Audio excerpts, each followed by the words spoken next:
మరి దేవుని నమ్ముకున్న పాస్టర్ చచ్చిపోయాడన్నా, చచ్చిపోతాడు.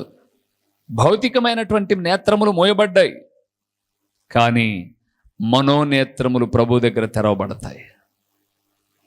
ఈ శరీరము విడవబడి మహిమ కలిగిన శరీరము ప్రభువుని ఎదుర్కోవడానికి వెళ్తుంది. గుర్తుపెట్టుకోండి ప్రియులారా, చావుకి ఎప్పుడు భయపడమాకండి.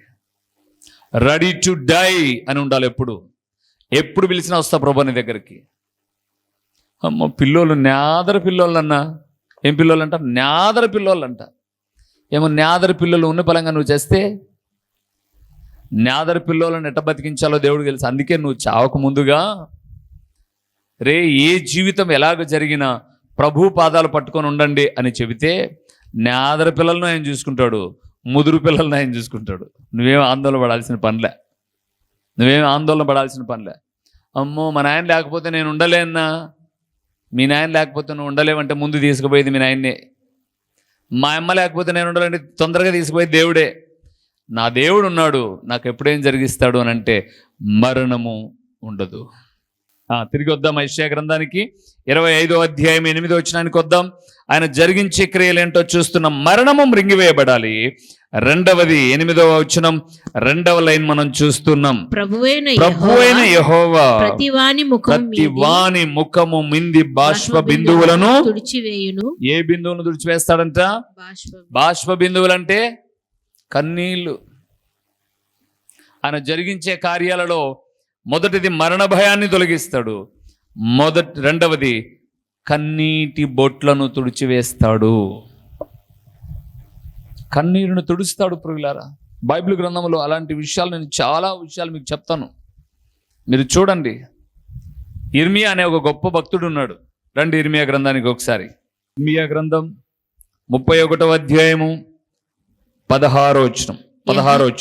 అందరూ చూద్దాం ఈ మాట. యెహోవా ఈ ఆజ్ఞ ఇచ్చుచున్నాడు. ఏడువక ఊరుకొనుము. కన్నీళ్లు విడుచుట మానుము. నీ క్రియ సఫలమై జనులు శత్రువుల దేశములో నుండి తిరిగి వచ్చెదరు. ఇదే యెహోవా వాక్కు. ఎవరితో చెప్తున్నాడు? రామాలో అంగలార్పు మహారోదన వినబడుతూ రాహేలు తన పిల్లల విషయమై ఏడ్చుచుంటే, ఆమె పిల్లలు లేకపోయినందున ఆమె వారిని గూర్చి ఓదార్పు నొల్లకు ఉంటే 16వ వచనంలో అంటున్నాడు, ఏడవక ఏం చేయాలంట? ఊరుకోను.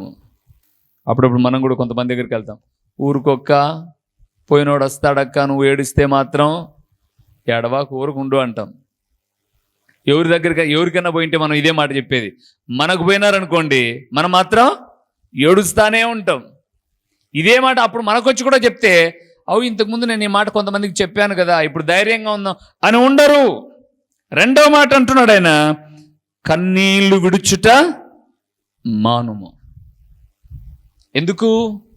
యెషయా గ్రంథం 25:8 చెప్పాడు, ప్రతి వాని ముఖము మీద నుంచి కారే బాష్ప బిందువులను ఆయన తుడిచివేస్తాడు. కొంతమంది ఏడ్చేవాళ్ళు, కొంతమంది ఏడిపించే బ్యాచ్. 2 బ్యాచ్లు ఉంటాయి. కొంతమంది ఏడ్చేవాళ్ళు, కొంతమంది ఏడిపించేవాడు. భర్త ఏడిపిస్తా అంటాడు అనమాట. కొట్టడు తిట్టడు, మాటలు చాలు పురుగులారా, మాటలు చాలు. మనిషి కృంగిపోయే అన్నం ఎట్ట తినబుద్ధి అవుతుంది నీకు అంటాడు. తింటా అంటే తినకపోతే తినగాకు అట్టే మిగిలించు. నేను కష్టపడతా అంటే అట్లే మిగిలించి అదంతా కొట్టి తీసిపోయి కుక్కలకు పందికి కొట్టాలంటాడు. తినకపోతే పందులు కొట్టాలంటాడు. తింటే ఎట్ట తినబుద్ధి అవుతుంది అంటాడు. బట్ట కడితే ఎట్ట కట్టేవే అని అంటాడు. కట్టకపోతే ఎట్టుండావే. మాటలతో ఏడిపించే ప్రబుద్ధులు ఉంటారండి. మాటలతో ఏడిపించే ప్రబుద్ధులు. నేను ఇంత బాధలో ఉంటే నీకు ఎట్ట తినబుద్ధి అవుతుంది అంటాడు. సరే తినకోకుండా ఉందామనుకోండి, చచ్చిపోవాల్సిందే నాకు రొంత పెట్టి నోరంత తినొచ్చు కదా అంటాడు. అబ్బా, కొంతమంది శాడిస్టు భర్తలు, కొంతమంది శాడిస్టు పిల్లలు ఉంటారు ప్రియులారా. మరి ఏం చేయాలి? అవునన్నా, మా ఇంట్లో కూడా ఉన్నారు ఈ శాడింటోడు, పోయి ఈ మురికి బతుకు మా ఇంట్లో కూడా ఉంది అనేవాళ్ళు ఉన్నారు కదా. ఏం చేయమంటున్నాడు దేవుడు? నేను కాదు, ప్రభువు చెప్తున్నటువంటి మాట ఏంటో తెలుసా? నువ్వు ఏడవగాకు. ఏడవను. ఏం చేయమంటావు? చూద్దామా ఏం చేయాలో. రండి సమూయేలు గ్రంథానికి వెళ్దాం. ఏం చేయాలో మొదటి సమూయేలు గ్రంథం 1వ అధ్యాయము 11 సైన్యములకు అధిపతియగు యెహోవా, సైన్యములకు అధిపతియగు యెహోవా, నీ సేవకురాలైన నాకు నీ కలిగిన సేవకురాలనైన శ్రమను నన్ను మరొక జ్ఞాపకము చేసుకుని, నా శ్రమను చూసి నన్ను మరొక జ్ఞాపకం చేసుకుని, నీ సేవకురాలైన నాకు మగపిల్లను దయచేసిన ఎడలా వాని తల మీదికి క్షౌరపు రాకోకుండా ఎన్నటికి చూసుకుంటాను అని చెబితే ఆ ప్రకారంగా ఇస్తాయి అనగానే చివరిలో ఆయనకొద్దాం. ఆమె యెహోవా సన్నిధిని ప్రార్థన చేయుచుండగా ఏలీ ఆమె నోరు కనిపెట్టుచుండెను. ఏలి ఆమె కన్నీళ్లు కనిపెట్టి చూస్తూ ఉంటూ 11 13 కూడా 13 ఏలయనగా ఎక్కడ 13 13 ఆమె పెదవులు మాత్రం కదలుచుండి ఆమె స్వరము వినబడకుండెను గనుక ఏలీ ఆమె ఆమె మత్తురాలై ఉన్నదని అనుకొనెను. చాలు ప్రియులారా, ఈ 1వ అధ్యాయం అంతా కూడా మనకు తెలుసు. 10వ వచనంలో అయితే బహు దుఃఖాక్రాంతురాలై వచ్చి యెహోవా సన్నిధిని ప్రార్థన చేయుచు బహుగా 11, 12, 13 చదివించాం కానీ 10వ వచనంలో చూస్తే బహు దుఃఖాక్రాంతురాలై వచ్చి యెహోవా సన్నిధిని ప్రార్థన చేయుచు బహుగా అద్ది. కన్నీళ్లు విడుచుట మాను అనంటే ఏం చేయాలి మరి? కన్నీళ్లు విడుచుట మాని ఎవరి దగ్గరికి రావాలి? దేవుని సన్నిధికి రావాలి. దేవుని సన్నిధికి వచ్చి ఏ కన్నీళ్ళైతే నిన్ను అధికంగా స్రవించేటట్టు జరుగుతున్నాయో అవన్నీ ప్రభువుకు చెప్పాలి. అందుకే ప్రార్థన కన్నీటిని నియంత్రిస్తుంది ప్రియులారా. ప్రార్థించి తమ కన్నీటి నుంచి విడుదల పొందిన వారు బైబిల్ గ్రంథంలో కోకొల్లలు ఉన్నారు. ఈమె ఎప్పుడు ఏడ్చేది హన్నా, కానీ ఎప్పుడైతే మందిరంలోనికి వచ్చిన తర్వాత సేవకుడు చెప్పాడు, ఏడవాకమ్మ, దేవుడు కార్యం చేస్తాడు. నువ్వు పెదవుల్లో ప్రార్థన చేసుకుంటూ ఉంటే నువ్వేదో మత్తురాలు అనుకున్నాను, కానీ నీ హృదయం మనోదుఃఖము చేతలాగుందని నాకు అర్థం కాలేదు. నువ్వు చెప్పిన తర్వాత అర్థమైంది, రానున్న దినాల్లో నీ కార్యము సఫలమవుతుంది అని చెప్పగానే సహజంగా ఆమెకు వచ్చే సంవత్సరం నీ కౌగిట్లో బిడ్డ ఉంటాడు అని అన్నాడు. అంటే ఇప్పటి నుంచి మళ్ళా సంవత్సరానికి నీకు కాన్పు. బాగా గుర్తుపెట్టుకోండి, ఇప్పటి నుంచి సంవత్సరానికి కాన్పు అంటే ఈ రోజు నుంచే ఆమె కన్నీళ్లు విడుచుట ఏం చేసింది? మానింది. సర్లేయ మొదటి నెలలో ఆ గర్భములో నెత్తర ముద్ద మాదిరిగా తయారవుతుంది కదా, అప్పుడు ఏడుస్తాను ప్రభువా మంచి రూపమి అని. 2వ నెల 3వ నెల రూపాలు ఏర్పడుతున్నప్పుడు ఇంకా ఏడ్చలే, నమ్మింది, ఆపింది. అలాగే యెషయా గ్రంథం 38వ అధ్యాయం కూడా చూస్తే హిజ్కియా నువ్వు చచ్చిపోతావని చెప్పాడు ప్రవక్త. కన్నీళ్లు విడిచి ఎక్కడ తిరిగాడు? దేవుని తట్టు తిరిగాడు. దేవా నేను ఎట్లా బ్రతికాను జ్ఞాపకం చేసుకో. ఇంతేనా? నా బ్రతుకంతా కన్నీళ్ళేనా? నీ కృపలో జ్ఞాపకం చేసుకోని అన్నాడు. అంతే ప్రియులారా, హిజ్కియా యొక్క కన్నీళ్లు కూడా ఏమయ్యాయి? ఆగిపోయాయి. దేవుని ప్రియబిడ్డలారా, దేవుడు ఆశ్చర్యమైన క్రియ జరిగించే సమయం ఇది. 2వది మరణాన్ని తొలగించే సమయం. 3వది కన్నీళ్లను తొలగించే సమయం. గుర్తుపెట్టుకోండి, ఎన్నో పర్యాయములు నిందలు, బాధలు, ఇరుకులు, ఇబ్బందులు అయినప్పుడు మనుషుల కాడ ఏడ్చలే ప్రియులారని. ప్రభు దగ్గరికి వచ్చాను, ఆయన పాదాలు పట్టుకున్నాను. నేను వెళ్ళే దారిలో ఎదురవుతున్న ముళ్ళ కంపలు, రకరకాలైనటువంటి గచ్చు పొదలు ఇవన్నీ ఉన్నప్పుడు ప్రభు దగ్గరికి వచ్చాను. ఉద్యోగం చేసేటప్పుడు అధికారుల దగ్గర ఏడ్చలే, సార్ నాకు జీతం సరిపోలే సార్ అని ఏడ్చలే. లేదా పక్కోలో నన్ను బాధ పెడుతున్నారు సార్ అని ఏడ్చలే. ప్రభు దగ్గరికి వచ్చాను. బాధ పెట్టిన ప్రతి సందర్భంలో ప్రభు దగ్గరకు వచ్చాం. కారణం ఏంటంటే మన బాధలన్నీ తీర్చగలిగిన వాడు ఆయనే. మరలా 25వ అధ్యాయానికి రండి. యెషయా గ్రంథం 25:8. మరొకసారి 3వ లైన్ చూద్దాం. ఇప్పుడు భూమి మీద నుండి తన జనుల నిందను తీసివేయును. రైట్. ఆయన జరిగించే కార్యం ఏంటి? మరణము మృంగివేయబడుతుంది, కన్నీటి బొట్లు ఆగిపోతాయి. 3వది నింద తొలగిపోతుంది. గుర్తుపెట్టుకోండి ప్రియులారా, బిందెలు ఎన్నైనా మోయొచ్చు కానీ నిందలు మోయలేం. నింద అనేది చాలా బాధకరమైనది. నింద అంటే అర్థం ఏంటో తెలుసా? నిజము కానిది అని అర్థం. నింద అంటే నిజము కానిది అని అర్థం. నేను చేయలేదన్నా నిష్కారణంగా నింద వేశారు అంటారు. అంటే అది నిజం కాదు, కానీ నింద పడింది. దేవుడు ఏమన్నాడు తెలుసా? చాలా చక్కగా మాట్లాడాడు యేసుప్రభుల వారు మొట్టమొదటి ప్రసంగంలోనే 5వ అధ్యాయం 10-11 నుంచి మాట్లాడుతూ వస్తాడు. నా నిమిత్తమై జనులు మిమ్మును నిందించి హింసించి మీ మీద అబద్ధముగా చెడ్డ మాటలెల్లా పలుకున్నప్పుడు మీరు ధన్యులు. అందుకే ఒక భక్తుడు అంటాడు, ప్రియులారా, ప్రతి నిందకు ఒక 100 ఇస్తాడంట దేవుడు. ప్రతి నిందకు ఒక 100. ఎన్ని నిందలు పడితే అన్ని 100లు వస్తూనే ఉంటాయి. నిందలు అధికమయ్యే కొద్దీ ఆశీర్వాదాలు కూడా అధికమైపోతాయి. గుర్తుపెట్టుకోండి మీరు. దావీదు మహానాయమికి వెళ్ళిపోతూ ఉన్నాడు. షిమే అనేవాడేవాడు నింద వేసి మాట్లాడుతున్నాడు. చీ పో దుర్మార్గుడా, నువ్వు చేసింది వచ్చింది నేను ఎత్తిమిందికి. సౌలు నిష్కారణంగా చంపావు, అందుకే నీకు ఇదంతా అని అన్నాడు. సౌలు నిష్కారణంగా చంపాడా? దావీదు చంపాడా? దావీదుకి ఎన్నో పర్యాయములు చిక్కితే, ఎందుకయ్యా నన్ను తరుముతావు నువ్వు? ఎలాంటి వాడిని నేను? నల్లిలాంటి వాడిని కాదు నేను. నా మీద నీ ప్రతాపం, నన్ను విడిచిపెట్టు రాజా, నీకేం చేశాను రాజా నేనని తల కోయవలసిన సందర్భంలో వస్త్రపు చెంగును కోసి బాధపడ్డాడు దావీదు. కానీ షిమి ఏమంటాడు? చీ పో దుర్మార్గుడా, నువ్వు చేసింది వచ్చిందని నిందలేసి మాట్లాడుతున్నాడు. పక్కనున్న సైనికులు ఏమన్నారు? నువ్వు సెలవి అయ్యా, వాడి గొంతు కోసేసి వస్తాం మేము అన్నారు. వదిలేండ్రా, నా కొడుకే నా మాట వినలా, వాళ్ళ మాటలను ఎందుకు పట్టించుకుంటారు మీరు? పదండి. ఆ నిందలన్నిటికీ దేవుడు ఆశీర్వాదాలుగా మలచుతాడేమో అన్నాడు. అలాగే జరిగింది ప్రియులారా. ఒక దినాన నిందలన్నీ తొలగిపోయాయి. ఎవడైతే నిందించాడో వాడు ఇప్పుడు ఎక్కడికి వస్తున్నాడు? దావీదు మళ్ళా మహానాయమి నుంచి ఇంటికి వస్తుంటే పాదాల దగ్గరకు వచ్చి క్షమించయ్యా అన్నాడు. ఒక మాట చూడండి, యెహెజ్కేలు గ్రంథంలో ఎంత చక్కటి మాట రాయబడిందో. యెహెజ్కేలు గ్రంథము 36వ అధ్యాయము 30వ వచనాన్ని చూద్దాం ప్రియులారా. 36-30 వచనం. అన్యజనులలో కరువును గూర్చిన నింద మీరిక నొందక ఉండునట్లు చెట్ల ఫలములను భూమి పంటను నేను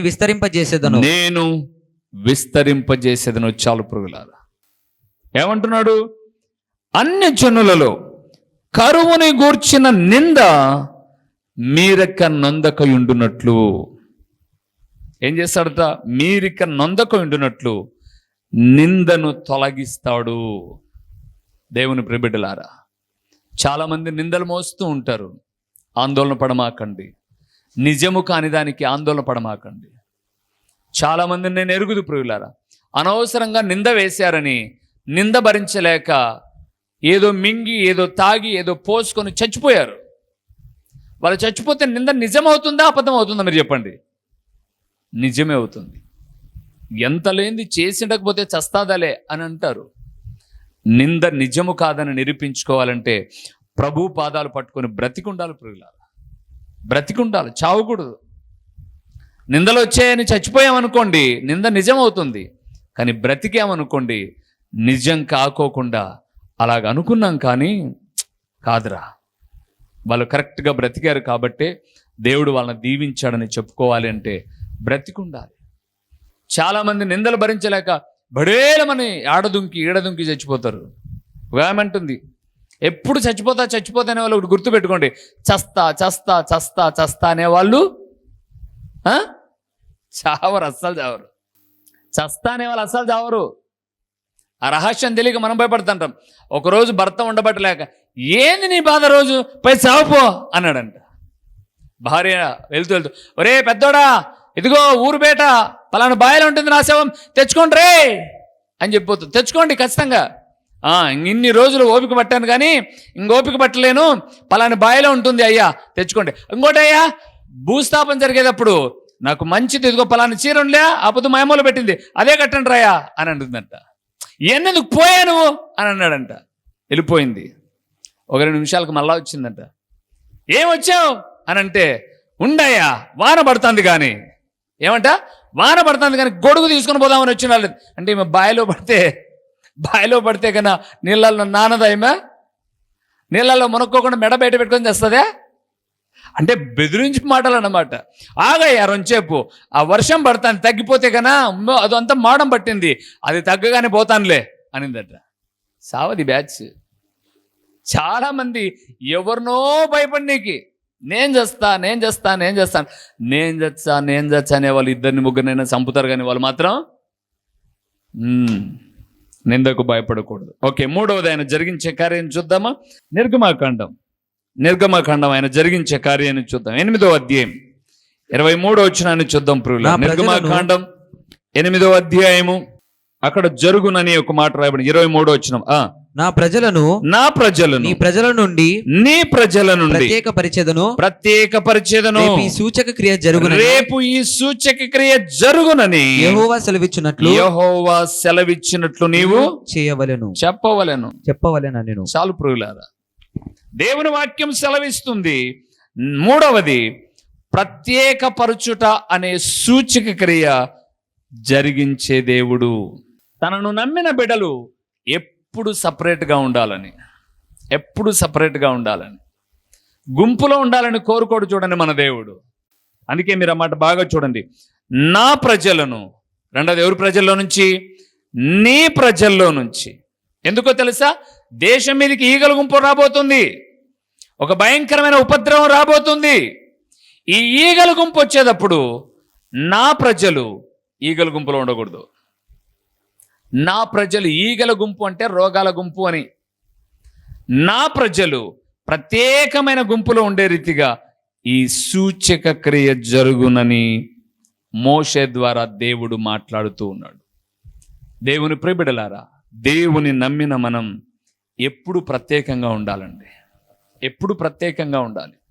మనం లోకస్తుల వలె 5 ఏళ్ళకు 5 రంగులు వేసుకొని, 5 ఏళ్లకు 5 రంగులు వేసుకొని, ఇదేందో అర్థం కాదండి. 5 ఏళ్ళకు 5 రంగులు, కాళ్ళకు 5 ఏళ్ళకు 5 రంగులు, ఇంకా ఏడాడే వేసుకుంటారు రంగులు, మరి అర్థం కాదు. ఏంటి ఇవన్నీ? దేవుని నమ్మిన బిడ్డలు చేసే పనులేనా ఇవన్నీ? ఇంకా లోకాశలు చావడంలా నీకు? బైబిల్ గ్రంథంలో చూస్తే ఐగుప్తు దేశాన్ని విడిచిపెట్టేసి వచ్చారు పాలు తేనెలు ప్రవహించడానికి. కానీ దారిలో ఏం మాట్లాడుతున్నారు? ఆ ఐగుప్తులో తిన్న కీరకాయలు, దోసకాయలు, ఉల్లిగడ్డలు అవే గుర్తుకొస్తున్నాయి మాకు. అంటే లోకంలో అప్పుడు ఎలాగున్నామో అవే ఆచారాలు ఇప్పుడు, అవే ఆలోచనలు ఇప్పుడు. నో, ప్రత్యేకంగా జరిగించాలి. దేవుని బిడ్డలు, ఆరాధించే బిడ్డలు సపరేట్గా ఉండాలి. వారి వస్త్రధారణ కానీ, వారి విధి విధానం కానీ సంథింగ్ స్పెషల్ అన్నట్టుగా వీళ్ళు దేవుని బిడ్డలు అనబడే రీతిగా. ఇది లేటెస్ట్ ఫ్యాషన్ వచ్చిందని ఒక ఆమె ఈవంతా కనిపించేటట్టుగా కుట్టించుకుంది. ఏంటి? మీకు తెలుసు, ఒక దారం మాత్రం కట్టుకున్నారు అంతే. దారం మాత్రం పొరపాటుగా దారం మూసిపోతే బజార్లో ఏది పరిస్థితి? బజారు పాలు కాదు జీవితం, బజారు పాలు కాదు. ఇదే దేవుని బిడ్డలు. మన పూర్వపు స్త్రీల వస్త్రధారణ ఎలాగుండిందండి? ఎలా కట్టుకున్నారు వాళ్ళు? ఏళ్ళు ఇలాగుంటేనే దిళ్ళల్లోనికి రకరకాలైనటువంటి క్రిమికిటికాలు దూరేసి శుభ్రంగా సోపుతో కడుక్కుంటున్న రోగాలు వస్తున్నాయి. ఇంకా నువ్వు రకరకాలటి అన్ని పూసుకుంటే, మీకు తెలుసా ఈ మధ్య కాలంలో లిప్స్టిక్ వాడడం వల్ల క్యాన్సర్ విస్తృతంగా విజృంభిస్తూ ఉంది. దానిలో వాడుతున్నటువంటి కెమికల్ బహుఘోరాతి ఘోరమైనదట. ఇప్పుడు లిప్స్టిక్ వాడాలి అంతేమనుకుంటారు, క్యాన్సర్ వచ్చినా పర్వాలే, మేము లైట్గా రుద్దుకుంటాంలే. ఎట్లా రుద్దుకుంటారంట? లైట్గా రుద్దుకుంటారంట. ఇప్పుడు నువ్వు లైట్గానే రుద్దుకుంటావు, క్యాన్సర్ వచ్చిందనుకోండి, కీమో లైట్గా రుద్దదు, స్ట్రాంగ్గా రుద్దుతుంది. అంటే కరెంటు స్ట్రాంగ్గా రుద్దుతుంది. ఆ రోజు నాకు ఇదే పులివెందుల ప్రాంతంలో శ్రీనివాసాల దగ్గర ఒక సోదరు ఉంది, ఒక అమ్మాయి ఉంది.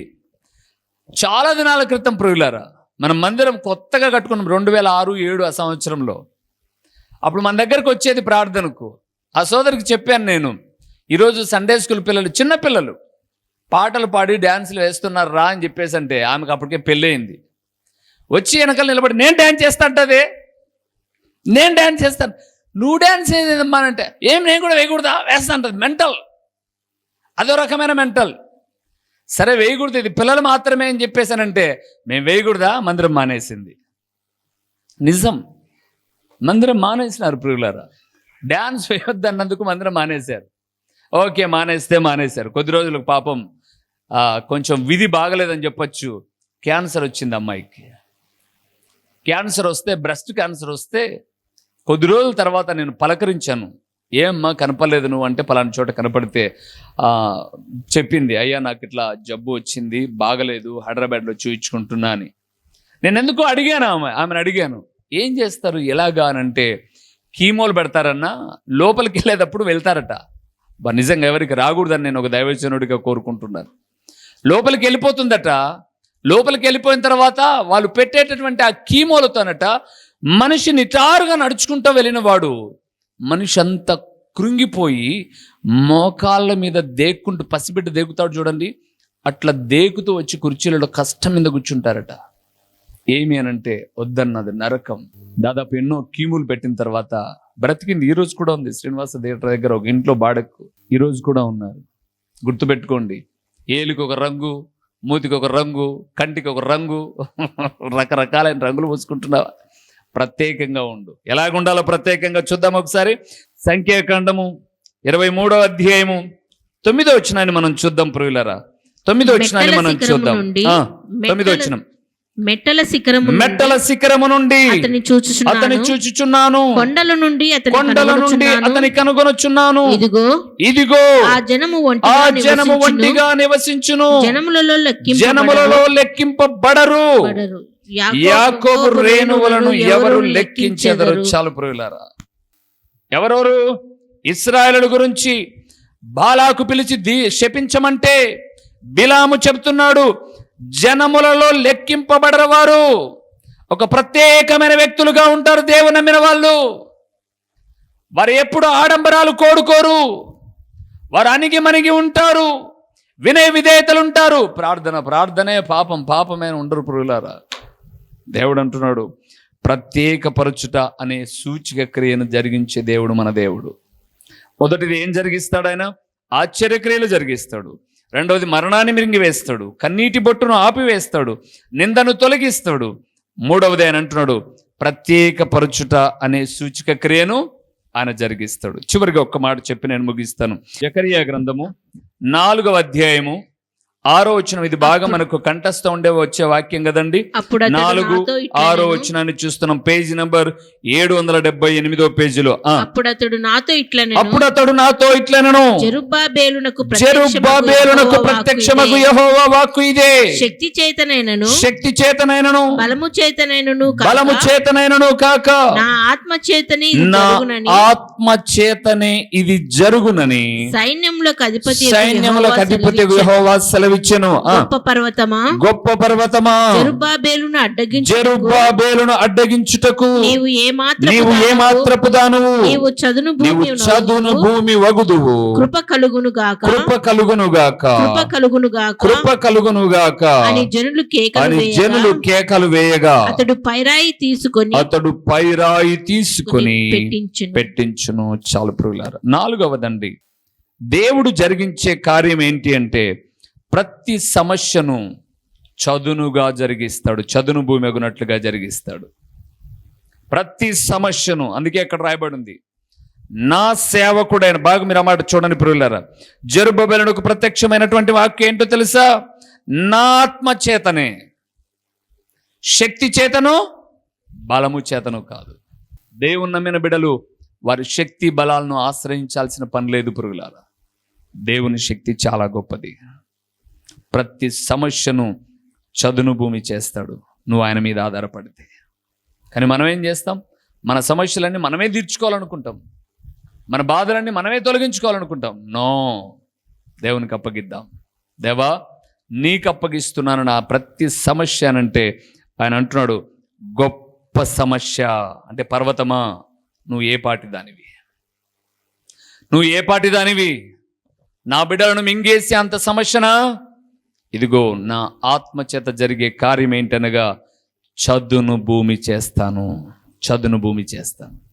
దేవునిందు ప్రియమైన వారలారా, ఎన్ని పర్వతాలు కూలిపోయండి మన ముందు, ఎన్ని సమస్యలు వచ్చాయి. ఆ పర్వతాలు మనల్ని ముంచేస్తాయి అనుకున్నాం మనం, ఆ సమస్యలు మనల్ని కృంగదీస్తాయి అనుకున్నాం మనం. కానీ దేవుని మీద ఆధారపడ్డాం. దేవా, మా శక్తి సరిపోదు, మా బలం సరిపోదు అని ఆయన దగ్గరకు వచ్చాం. ఆయన ఏం చేశాడు? గొప్ప పర్వతమా నా బిడ్డకు నువ్వు అడ్డుగా ఉండడానికి ఏ పాటి దానవు నువ్వు అన్నాడు. అనడమే కాకుండా చదును భూమి చేశాడు ఆయన. చదును భూమి చేశాడు.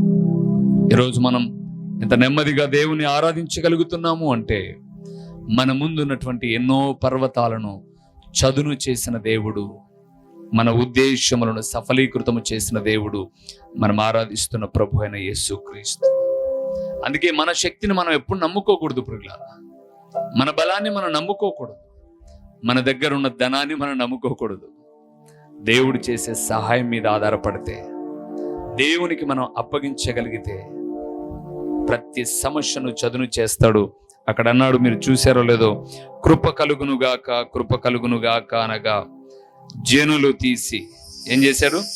రాయిని తీసుకొని పైన పెట్టారు. ఎప్పుడైతే మనం ఆయన మీద ఆధారపడతామో ఈ తృణీకరించబడే రాళ్ళనన్నిటినీ ఆయన పైరాయిగా చేసే దేవుడు. ఇంకేం కావాలి? ఇంకేం కావాలి మనకు? అందుకే దేవుడు జరిగించే మొదటిది ఆశ్చర్యమైన క్రియలు జరిగించే దేవుడు సంఘములో. ఆశ్చర్యమైన క్రియలు. రెండవది, మరణాన్ని మృంగివేస్తాడు ఆయన. కన్నీటిని తొలగిస్తాడు ఆయన. నిందలను తీసివేస్తాడు ఆయన. మూడవది, ప్రత్యేకంగా ఉండాలని కోరుకుంటున్నాడు ఆయన. మన జీవితాల్లో కార్యాలు జరగడానికి మనం ఎప్పుడు ప్రత్యేకంగా ఉండాలి ప్రియులారా. లోకస్తుల వలె మనం ఉండకూడదు. లోకస్తుల వలె మనం ఉండకూడదు. ఆడంబరాలకు పోకూడదు. మనం ఎలాగుండాలి అంటే ఘనురాలైనటువంటి స్త్రీ వలె, ఒక శారా వలె, ప్రతి ఆడంబరాన్ని తృణీకరించిన దైవదాసురాలైన ఎస్తేరు వలె మనల్ని మనం అలంకరించుకోగలిగినప్పుడు మనల్ని ప్రత్యేకించిన దేవుడు మన జీవితాల్లో గొప్ప కార్యాలు చేస్తాడు. నాలుగవది, ఆయన అంటున్నాడు, ఆటంకాలన్నిటినీ తొలగించి దేవుని ఆత్మచేత ప్రతి సమస్యను దూరపరిచి చదును భూమి చేసి నెమ్మదికరమైన స్థితిలో మనలను నడిపిస్తాడు. అది మన ఎడల ఆయనకున్న ఉద్దేశం. తలలో ఉంచుదామా? ఇటు ఉద్దేశాలు నా జీవితంలో, నా కుటుంబంలో జరిగించి మీరు మహిమ పొందండి ప్రభువా అని ప్రభువును అడుగుదాం. నిండాళ్ళుగా ప్రభు దీవించేటటువంటి దేవుడు. ఆయనకే మహిమ కలుగునుగాక. ప్రార్థన చేసుకుందాం. ఓ ప్రేమ స్వరూపి, కరుణా సంపన్నుడా, మీ ఘనమైన నామమునకు స్తోత్రములు చెల్లిస్తున్నాము నాయనా. నిన్ను నమ్మిన బిడ్డలు, నిన్ను ఆరాధించే బిడ్డలు, వారి జీవితంలో మీరు జరిగించే ఉద్దేశములు ఏంటి అని మేము చూస్తున్నప్పుడు అద్భుతకరమైన పరలోకపు సంగతుల ద్వారా మాతో కొన్ని విషయాలు మీరు మాట్లాడారు. నిజమేనాయనా, మీ మాటలు సత్యమైనవి, శాశ్వతమైనవి, స్థిరమైనవి. ఆ మాటలన్నిటి కొరకై మేము స్తుతులు చెల్లిస్తూ నిబిడలమైన మా జీవితాల్లో ఆ మాటలు నీరు కట్టి ఫలింపచేయండి. ఈ వాక్యమైన బిడ్డలందరినీ మీరు దర్శించండి. ప్రతి ఒక్కరితో సూటిగా మాట్లాడినప్పుడు సరిచేసుకునే మనస్సును వారికి ఇవ్వండి. ప్రకటించబడిన పరలోకపు సంగతులు వ్యర్థముగా పోకుండా సారవంతమైన నేలను పడిన విత్తనములే 30 60 100 ఫలింపచేసి మీ ఘననామమునకే మహిమ ఘనత ప్రభావములు మీరు కలుగు చేసుకొనుమని ఎంతైనా నమ్మదగిన దేవుడవైన మీకు స్తుతులు చెల్లించుకుంటూ ఈ మనవులన్నీ కూడా మా ప్రభువును మీ ప్రియ కుమారుడునునైనా యేసుక్రీస్తుల వారి యొక్క ప్రశస్తమైన నామములో దీన మనస్సుతో అడిగి పొందియున్నాము తండ్రి. ఆమేన్. మా చిరునామా దైవజనుడు బ్రదర్ ఓ రూబేన్ గారు, క్రీస్తు ప్రార్థనా మందిరం, డోర్ నెంబర్ 1-10-386, నగరిగుట్ట, పులివెందుల, కడప జిల్లా. మీ ప్రార్థనా అవసరాల కొరకై సెల్ నంబర్ 9989067409.